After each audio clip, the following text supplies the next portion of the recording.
Good afternoon, Mr. Vice President, Commissioner Hahn, Governor DeSantis, Congressman Brianna Ballard, other distinguished guests. It is truly a distinct honor and pleasure to extend a heartfelt welcome to you, to the University of Miami's School of Medicine. I'd like to thank each of you for your continued support, partnership, and tireless efforts as we navigate the impact of COVID-19 on our community, the university, and our health system. I mentioned to the Vice President earlier, he could not have picked a better place to mark the start of the Phase 3 COVID-19 vaccination trials. The Middle School of Medicine was Florida's very first medical school and is now home to South Florida's first and only NCI-designated cancer center. And the Gordon Center, where we are today, is one of the crown jewels of the university. It is the home of the first cardiopulmonary simulator for medical education, named Harvey. And that structure has helped train tens of thousands of learners worldwide and continue to do so today. And as an institution whose overarching mission and singular focus is to be at the forefront of advances in clinical care, medical education, and translational medicine to improve the health of our nation, we are pleased to host you, Mr. Vice President, your first visit to a Phase 3 clinical trial site in the nation. It is now my pleasure to introduce our governor and a great friend of the University of Miami, Ron DeSantis. Thank you, Dean. Florida, we had an interesting situation with our budget. The budget was completed basically right before the 15 days to slow the spread was announced. And so it was done in a financial situation that obviously changed dramatically. We waited until the end of the fiscal year to consider that budget, but the budget vetoes that I had to issue were historic. $1 billion. I likened it to the Red Wedding version of line item vetoes. But even though we had to take off so much off the budget, we were able to support the Sylvester Cancer Center here at the University of Miami. And I think that that's a testament to, in one of the toughest years, to be able to be there is a testament to the great work that's being done here across the board with these clinical trials. It's even more exciting. I want to thank the Vice President. Vice President Pence has been a great friend of the people of Florida. He was down here, I remember early on when we met at the terminal with the cruise ship executives, and he's been down multiple times, always willing to lend a helping hand. And I'll tell you, it's been beneficial. We're encouraged by the most recent trends. Yesterday, hospital admissions in the state of Florida for COVID-like illness was the lowest it's been since June. Emergency department visits for COVID-like illness yesterday was as low as it's been since the middle of June. In Florida's case fatality rate is about 1.3%. It's one of the lowest case fatality rates in the country amongst large states. And part of the reason is some of the great work that our medical professionals are doing. Here at the University of Miami Health System, I learned in our roundtable, for admitted hospital patients with COVID, their fatality rate is 10% of the admitted hospital patients. That is incredibly great results with a very difficult disease. So I really want to thank the folks here who've been doing a great job saving lives and generating good patient outcomes. Part of the reason I think people have also generated better outcomes is some of the therapeutics that have been developed, including this new therapeutic remdesivir. This was sent out to states a month or two ago when there was a more demand signal as more patients were coming into Miami hospitals. We needed to accelerate those shipments. I called the Vice President, and I think like 48 hours later it was all arriving at the hospitals across the state. We've had to change the schedule to accelerate to make sure there was no gaps. And the White House has been there every time, so I want to thank them for what they've done to be able to help our physicians have the remdesivir that they need to treat their patients. And then finally, I'm really excited that the federal government's sending point-of-care COVID diagnostic tests to nursing homes all across the country. And as many of you know, we've had no visitations in nursing homes since middle of March. It's the right thing to do. We've done routine daily screening of staffing. We're doing bi-weekly testing of staff. We've tested all the residents. We've obviously prohibited hospitals from sending COVID-positive residents back to nursing homes. It's been a big focus. We've sent millions of PPE, masks, face shields, all this other stuff. But we haven't been able to figure out, okay, when can they be able to see their loved ones? And it's a tough balance. But I think with this point of care test, you will be able to potentially have the visitation resume, or the family members can be tested, get an answer in 15 minutes, and then you get to go make that human connection. And all the steps we take, there's always costs on the other side. And we've done a lot to protect our nursing home residents. I think our fatality rate there is testament to that. But that has come at an emotional cost. It's increased loneliness. And we can't just do that indefinitely. This is a way to maintain the safety and still work to keep the virus out of these very vulnerable areas, while still giving people some personal nourishment and having the families connect again. So, Mr. Vice President, thank you for being a part of that. We look forward to those landing in nursing homes throughout the state of Florida. We want to thank you again for all you've done to help us along these many difficult months. But I do think that there's a light at the end of the tunnel, and a lot of that is due to your support. So thank you.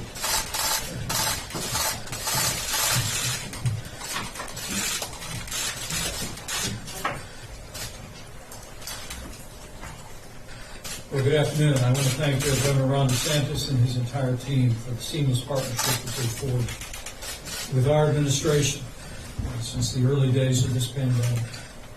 We've worked together to ensure that Florida had the resources to do testing, the hospital systems, and incredible healthcare workers had PPE, ventilators, and we've also been working to make those therapeutics like remdesivir available in increasing measure. But today is a historic day because today here at the University of Miami, we will begin the first phase 3 clinical trial for a coronavirus vaccine in the United States.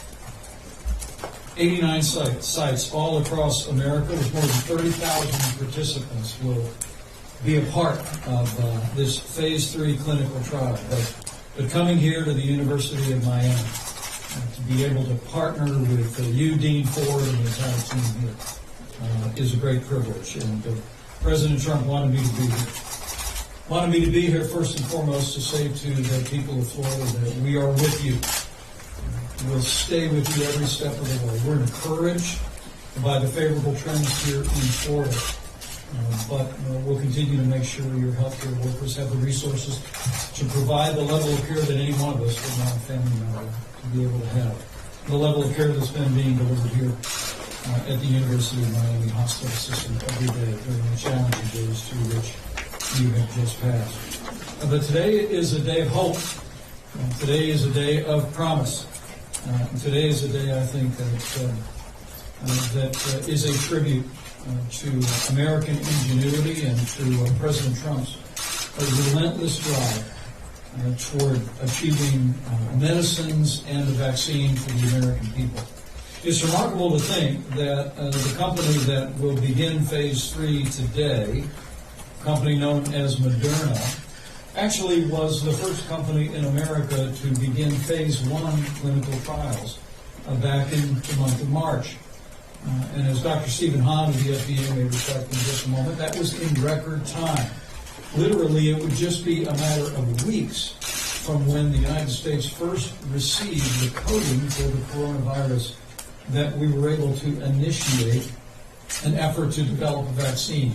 And in 62 days, a period of time never heard of in vaccine development, we were able to go to phase 1 trial. But today, here in Florida, we begin the first phase 3 clinical trial for a coronavirus vaccine, and we begin it. And we begin it in the spirit of the same urgency and the same hopefulness from which it began. We have moved at President Trump's direction at a historic pace. And as Dr. Hahn will also reflect, we are going to ensure that we move at a safe and effective pace. And I want to assure the people of Florida, people all across this country, that we will cut no corners in the development of this or any vaccine. We're truly grateful for the support of members of Congress from both political parties who have made more than $10 billion available. I want to thank Congressman Mario Diaz-Balart, who is with us today, as well as the Florida delegation to the House and the Senate for their support. Because it's important to note that under Operation Warp Speed, we're not even waiting to the end of clinical trials to create the vaccines, whether it be Moderna or was announced last week with Pfizer. We're actually having these companies produce the vaccines as we speak, and as soon as they are confirmed to be safe and effective, we'll have tens of millions of doses able to distribute across the country. It is that initiative the President launched in Operation Warp Speed, which is a reflection of our commitment to bring these medicines, to bring a vaccine to the American people just as soon as we can responsibly do it. But let me say thank you again to just a few more folks. I want to thank Governor Ron DeSantis and his entire team for your leadership during the trying days through which Florida has just passed and throughout this pandemic. It is a tribute to Governor DeSantis' professionalism and to his heart that from very early on Florida has leaned into this effort. I particularly commend the governor's efforts to look after seniors who we've known from the beginning. Seniors with serious underlying health conditions represented the most vulnerable, serious outcomes, and it was efforts here in Florida that really became a model for long-term care around the country, and will continue, as the governor said, to support those efforts in the days ahead.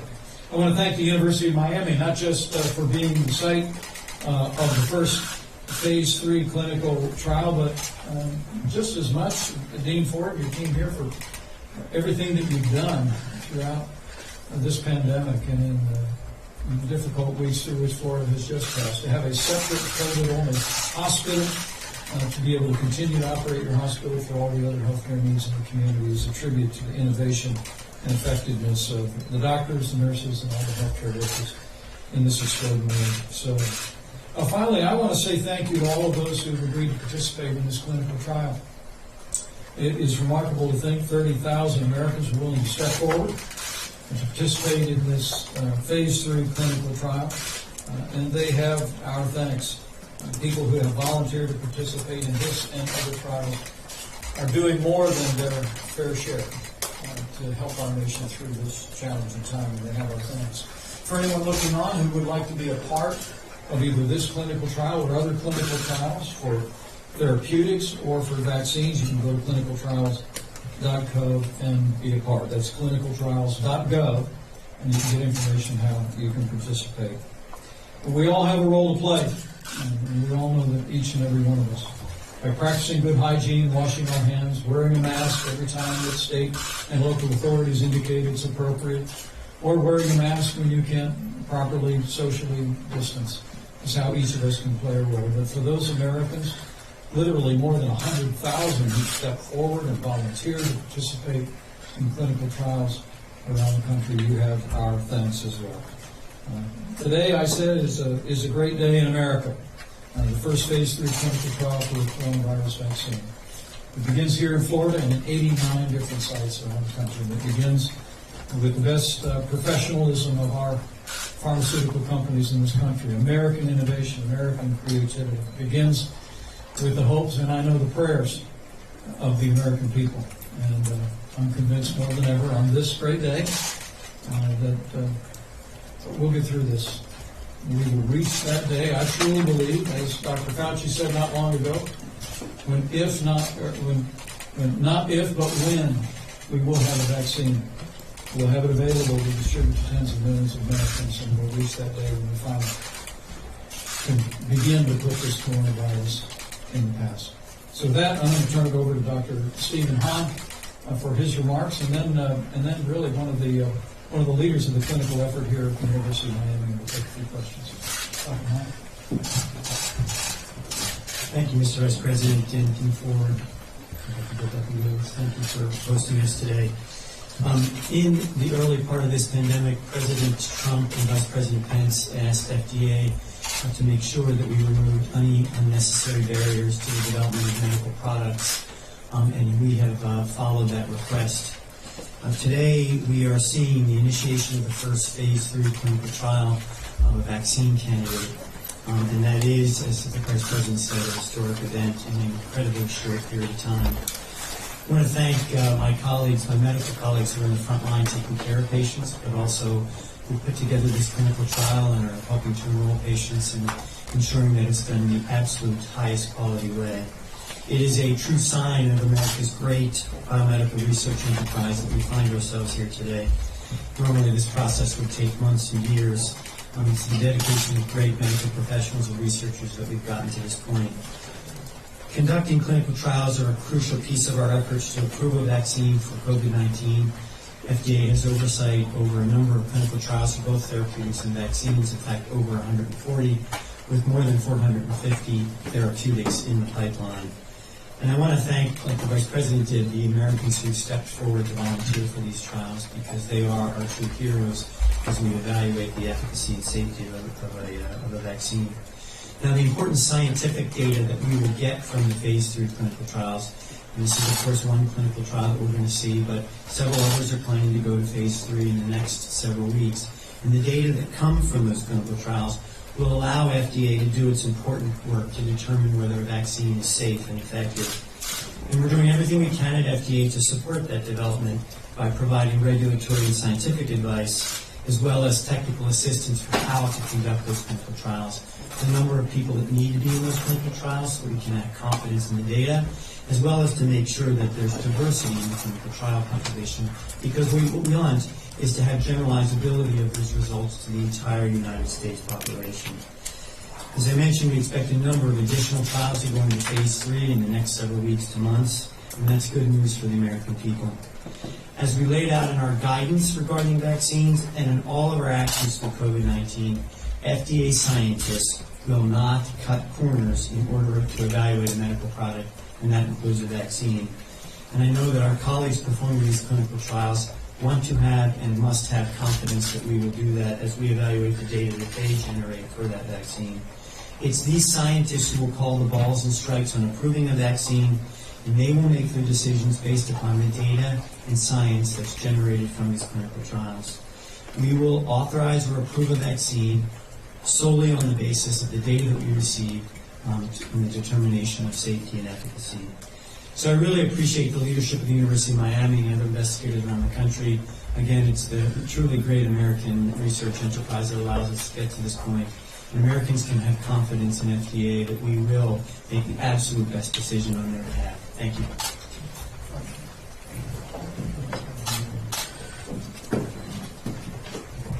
Good afternoon. I'm Suzanne Doblecki-Lewis. I'm the site principal investigator for the University of Miami site for the coronavirus prevention network and for the first phase 3 clinical trial of that network, which is the Moderna vaccine trial. We're incredibly excited to begin this process here at the University of Miami.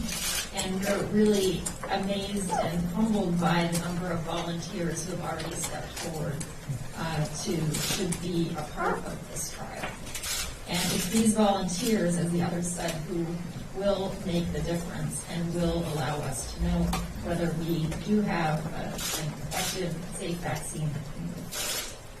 Here at the University of Miami, we are very aware of the need to shape our enrollment to reflect our strength, which is the diversity of our population here, and particularly the diversity of people who are at risk for COVID-19. So we take that mandate very seriously, and we'll plan to enroll 1,000 patients here. 500 will get the vaccine, and 500 will get placebo. So follow those patients very carefully for 2 years after the second injection of the vaccine. The vaccine consists of 2 injections spaced 28 days apart. And we'll be following extremely carefully, checking for any symptoms of potential COVID disease, and performing follow-up swabs and assessments to make sure that we completely understand the efficacy of the vaccine.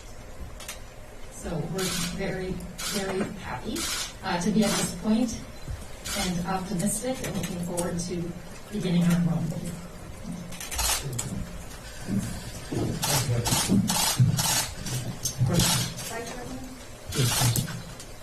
Vice President, you've been talking about the speed at which the vaccines are coming and making sure that they're safe. But a new poll out today is shows that about 50% of those polled are concerned and may wait to take the vaccine. 20% saying they won't take it at all. Only 30%. How concerned are you about people's trust in the vaccines that could be coming down the pipeline? And what will the administration be doing to ensure people's confidence? And then I have a second question. Well, first and foremost, we are moving at a historic pace to develop a vaccine. And phase 3 clinical trials that begin today at 89 sites across the country with Moderna are just one of the phase 3 clinical trials that begin in the days ahead. But the American people can be confident. There'll be no shortcuts. There'll be no cutting corners on safety in the development of this vaccine. We remain very confident that Dr. Hahn and the FDA are applying the highest standards to the development of this medicine. And I believe as we go through the clinical trials, as we see the results of this and other versions of the vaccine, the American people will see the carefulness with which we are approaching this. But make no mistake about it, President Trump has made it clear that we want a vaccine available to the American people every bit as soon as it is safely and effectively available. And that's why we're literally producing tens of millions of supplies. We're purchasing literally billions of syringes to be ready to administer the vaccine. But we're going to make sure that it's safe. I expect the American people will see that carefulness and will respond. I'd like to invite Dr. Hahn to speak to that. Just one more time. Yes, Mr. Vice President. So I think your question is very, very important because we must maintain the confidence of the American people in the scientific process. So I think it's important to understand that the reduction in time with respect to the development has a couple of different aspects to it. One is, and one thing that's been done during this time is that the trials have been compressed. For example, in a normal situation, you do phase 1, take some time, maybe as much as 6 months to a year, phase 2, then phase 3, and you wait for the data each time after that, and then apply for the next one. In this situation, these trials have been compressed, so phase 1 and phase 2 could be done together. We generate the appropriate information, and FDA is doing what's called a real-time review. We're not just waiting for the end of the trial, we're reviewing in real time so that we can look at the data in real time and then come to a quicker decision at the end of the trial. We've done that with a lot of medical products during COVID-19, and it's given us a leg up in terms of speed. The other point about this is that you can imagine if you're a developer of a vaccine, you're going to wait until an authorization by FDA before you start manufacturing the vaccine. Why would you make one unless you had that determination that it was safe and effective? But because of the financial backstop that's been given by the U.S. government, the manufacturing by Operation Warp Speed can take place so that if a decision is made around safety and efficacy, then that can be instituted and be given. So that cuts off a significant period of time. And then one last point that I think is really important to the American people to know. FDA is receiving applications from around the world. It's not just Operation Warp Speed. We have drawn a very bright line between Operation Warp Speed and FDA because we absolutely must maintain regulatory independence. And one thing I can promise you is that the great scientists at FDA, the incredible expertise they have, they will call the balls and strikes on this one, and they will do it based upon our gold standard of efficacy and safety, and they will do it to the benefit of the American people. Mr. Vice President, if until now the side effects have been the same of any vaccine, like headache or chills, and if Dr. Fauci today said that this Moderna company will be able to produce the vaccine in November, can we say, officially from now, that the world already has the first vaccine against COVID-19? Well, let me let Dr. Hahn speak to that. What I can say is that today is a historic day because this is the first day of phase 3 clinical trials on the coronavirus vaccine. in the United States. But I think it's very important, while it's very promising. And our medical experts believe it's not if, it's when. We believe that this and other potential vaccines are showing such great promise that we believe that we will have a vaccine by late this year or early next at the latest. We're going to continue to drive toward that without in any way compromising the safety of the American people or the process itself. But I think it's important that we let the process work through, even as we seek to compress the time. Look, we're in the middle of a global pandemic. It's one of the reasons why the President launched Operation Warp Speed. It's one of the reasons why he told the head of the FDA early on, in every respect with regard to medicines, with regard to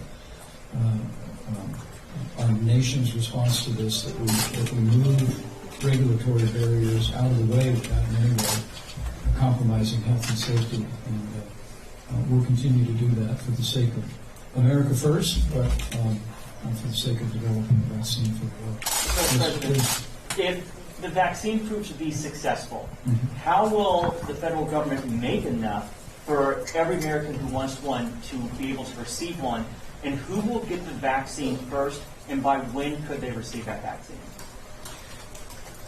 Well, it's one of the centerpieces of Operation Warp Speed is that we're not going to wait for the final clinical trials to be completed to start making the vaccine. So literally, we are beginning today in this phase 3 clinical trial with Moderna, Pfizer. Recently was announced that they've reached an agreement to generate 100 million doses on their vaccine candidate, even while clinical trials are underway.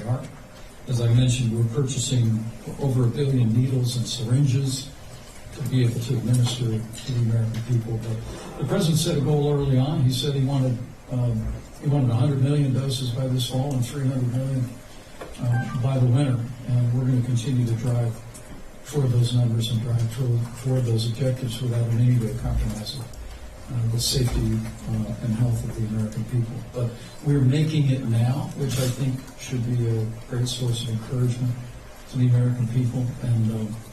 And our scientists continue to believe that this and other vaccines have shown early signs of efficacy, effectiveness.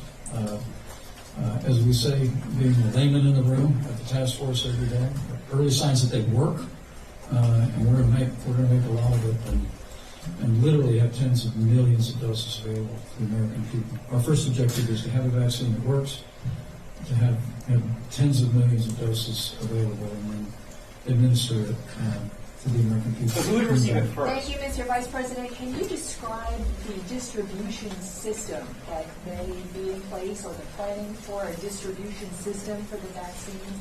And if there is this finite number of doses, how is that, who decides where it goes first and who gets it first? Well, I think I'm going to let Dr. Hahn speak to that. I will tell you that I believe our approach with regard to the vaccine would reflect our approach throughout the coronavirus pandemic, and that is that we would look to focus on the most vulnerable. We know that seniors with underlying health conditions represent the most vulnerable, people with immunodeficiencies represent the most vulnerable. And my expectation is that we would work very closely with states who know their citizens the best, who would know the best and most effective way to distribute that. Dr. Hahn, would you want to reflect on that distribution? So CDC is taking the primary role in terms of developing the plan, as well as doing the scenario planning around the administration of the vaccine. I really want to emphasize one point, and that is before I became FDA Commissioner, I was a cancer doctor. And I can tell you, I didn't have a crystal ball then, and I don't have a crystal ball now. What I can tell you is that the data and the science from the clinical trial will answer the questions that you're asking in terms of populations, in terms of who's first. Those data will guide the review process at FDA, will guide the authorization process, and then will guide the application of the vaccine in the administration. And so we really do have to wait for those data that are generated from the trials. What is the administration's plan for affordability for people wondering, are they going to be able to afford a vaccine, or if I'm uninsured, will it be available to me? And then also, I'm wondering for the companies that are manufacturing vaccines, do they have the in-house capacity, or is the administration bringing in some other means to help for the development of the vaccine as you guys try to have all these companies getting their product ready? Well, Operation Warp Speed is working very closely with the Department of Defense to make sure that we have the capacity to distribute a vaccine once it's determined to be safe and effective. And what I can tell you is from early on, President Trump has made it clear we never want cost to be a barrier to people getting testing. We don't want people to avoid getting the treatment that they need. And I don't want to speak for Congress. I don't want to get ahead of things, but I'm sure in the days ahead, Lord willing, if we have a vaccine that is safe and effective, that we'll be going to Congress to make sure that it's available Last to every question. American. Mr. Vice President, we'd love to talk schools with you for a minute. I know President Trump is a big proponent of getting kids back in school. Governor Sanders has done the same. They in Florida, along with the Department of Education, that everyone or every school, brick and mortar, open in some form by the end of August. At the same time, as you're well aware, we have surge of cases here in Florida. I know the news is better for the last few days, but still, we heard from a lot of teachers and parents who say they're not ready. Should we be sending our kids back to school during the winter? Is it safe for all those parents asking that question of teachers?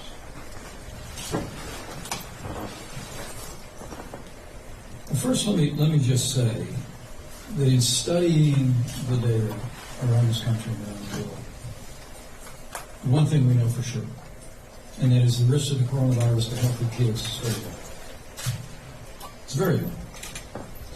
The other thing we know for sure is that there are real costs to children for not being in the classroom and receiving in-person. The kids are falling behind academically. President Trump just reflected last week on estimates of how far our kids have already fallen behind because of the disruption of schools last spring in mathematics and in reading.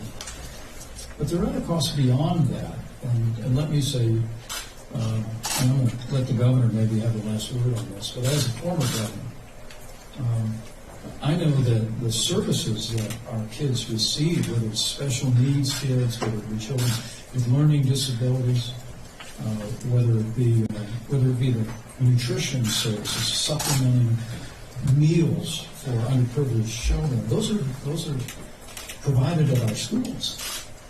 And so we don't want our kids to fall behind academically, but we also don't want our kids to fall behind with all of the other aspects of education, and not the least of which is the value of socialization. My wife's a school teacher. She's taught elementary school for 35 years. She's getting ready to go back to the classroom this fall.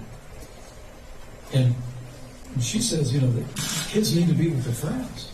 They need to be learning social skills. So in every respect, we think, as the CDC published its additional recommendations last week, you take a look at that first document. The first thing CDC said was it's best for kids to be back in school.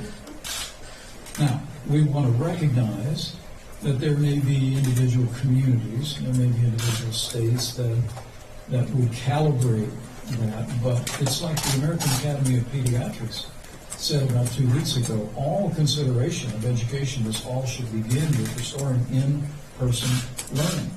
65,000 pediatricians in America say get the kids back in the classroom, get them back in school.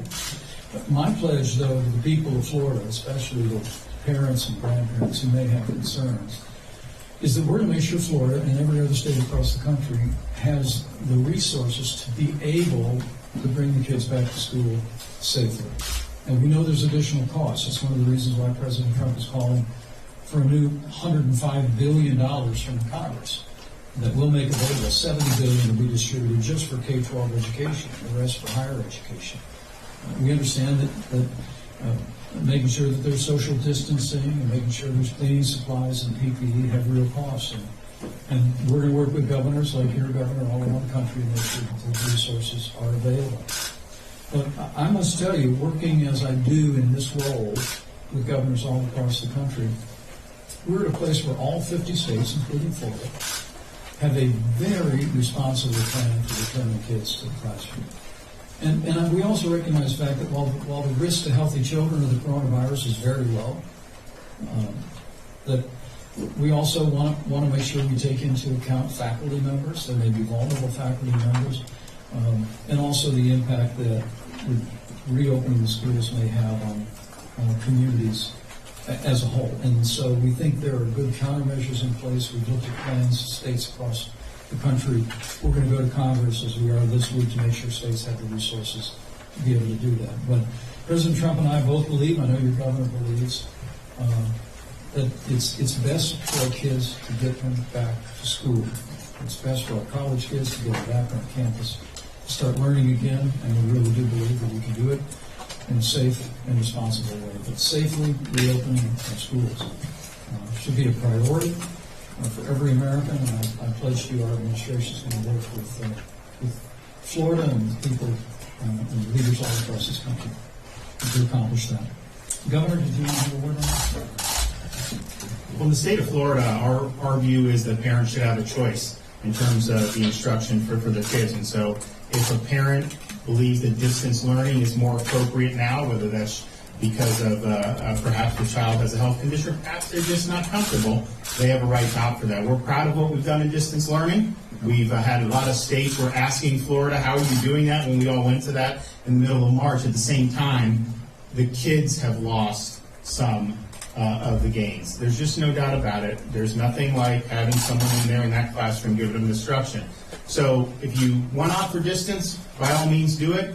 But there are a lot of parents who really want to see their kids have the ability to get into school, and we think they should have the right to make that meaningful choice as well.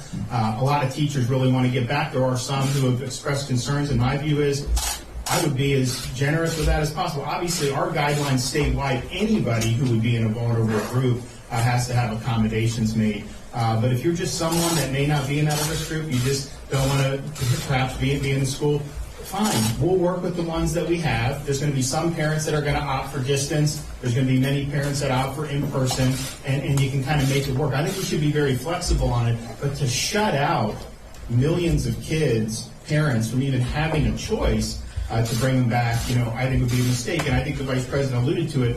The data on this and the evidence on this is overwhelming, not just in terms of kids being at less risk. I mean, I know we've talked about past pandemics, but I can't think of one where kids were at less risk than this one. Certainly 68, 57, H1N1, 1918, forget about it. So that's just the reality. But it's also the case that the kids are not drivers of transmission. One of the members of the British team that advises the Prime Minister said they haven't been able to identify a single case in the world of a child to teacher instruction between the age of 5 and 15.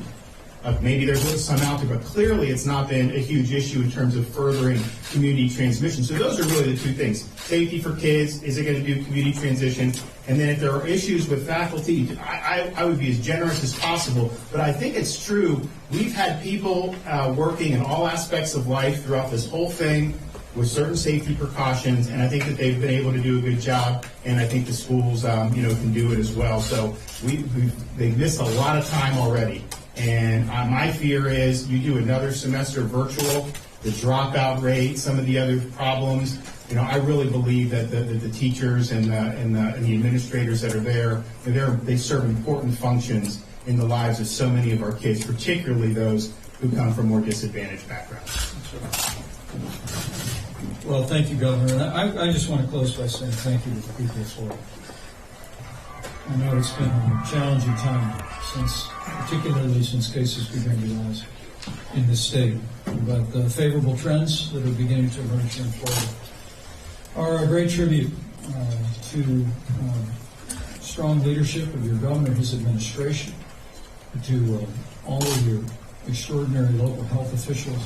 But mostly it's a tribute to the people of Florida who've been willing to make the sacrifices to put the health of others first. And I hope today, with the start of the first phase 3 clinical trial for a coronavirus vaccine starting right here in Florida, gives you confidence that if all of us continue to do all we can, we're going to reach that day that we put this coronavirus in the past.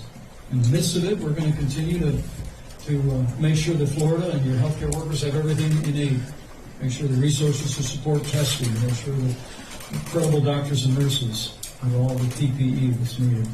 And we're going to drive relentlessly toward more medicines and more vaccines. Even while we open up Florida, put people back to work, and open up Florida schools again in a safe and responsible way. So thank you all, especially thank you to the good people of Florida.